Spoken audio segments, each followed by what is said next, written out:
मैं बहुत ही ज्यादा गौरवान्वित हूं कि मुझे इस अटल एंकर के लिए चुना गया। और इसके लिए मैं रीथिंक इंडिया को तहे दिल से आभार व्यक्त करता हूं। अ, मेरे पहले सभी विद्वान वक्ताओं ने काफी कुछ कहा है अटल जी के बारे में, लेकिन फिर भी मैं अटल जी के बारे में कुछ कहना चाहूंगा। और मैं सबसे पहले शुरुआत करूंगा 1998 में, जब अटल जी एक वोट से, केवल एक वोट से संसद में विश्वास मत हार गए थे। उनके चेहरे पे कोई शिकन नहीं थी।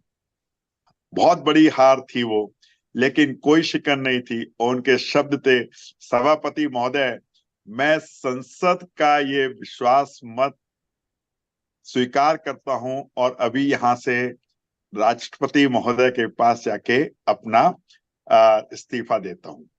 ये शिकन नहीं आना, एक अपने आप में इतनी बड़ी हार को मान लेना, उनके व्यक्तित्व का एक बहुत बड़ा पहलू है। कि और इसलिए मैं इसमें एक पोइम बोलना चाहता हूं रामधारी सिंह दिनकर की। चूंकि श्रीपत जी ने भी रामधारी सिंह दिनकर का नाम लिया, तो मुझे लगा कि मैं भी रामधारी सिंह दिनकर की ही एक पोइम बोलूं, जो अटल जी पे बहुत बहुत, अटल जी और उनके कार्यकलापों पे बहुत ज्यादा प्रासंगिक है।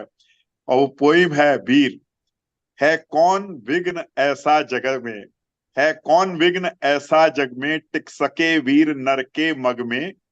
खम ठोक ठेलता है जब नर, पर्वत के जाते पांव उखड़।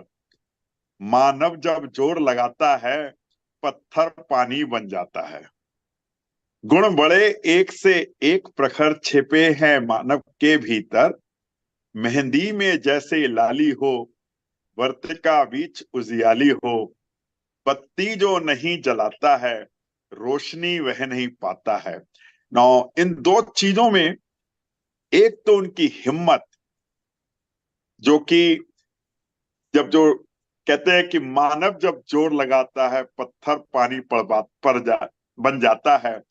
उनकी जो हिम्मत थी वो देखने लायक थी। वो उदाहरण के लिए, सभी के लिए एक बहुत बड़ी मिसाल थी। चाहे वो न्यूक्लियर मिशन, न्यूक्लियर बॉम्ब, या चाहे वो संसद में विश्वास मत खो के भी दोबारा उभर के आना हो, या चाहे उनका जो है संयुक्त राष्ट्र में संबोधन, जो अपने आप में एक मिसाल था।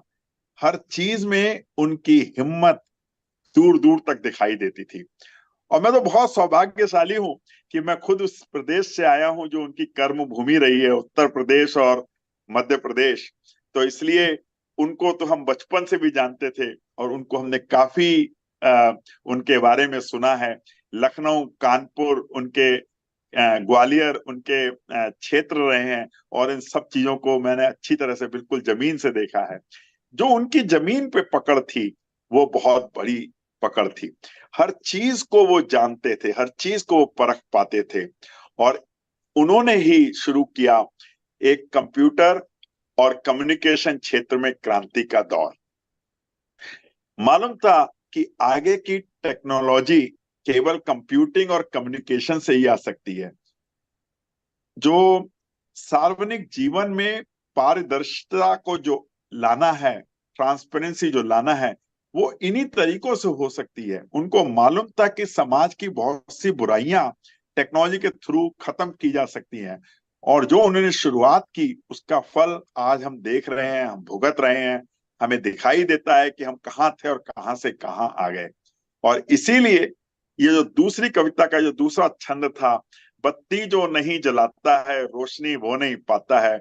उन्होंने जो बत्ती जलाई, उसकी रोशनी में आज सब हम प्रकाशमान हैं। जहां तक राघव जी आपने कहा, मेरा जो कुछ भी प्रयत्न रहा है वो इसी तरह से रहा है कि छोटी सी चीजों को आगे बढ़ा के शायद बड़े तरह से कर पाए।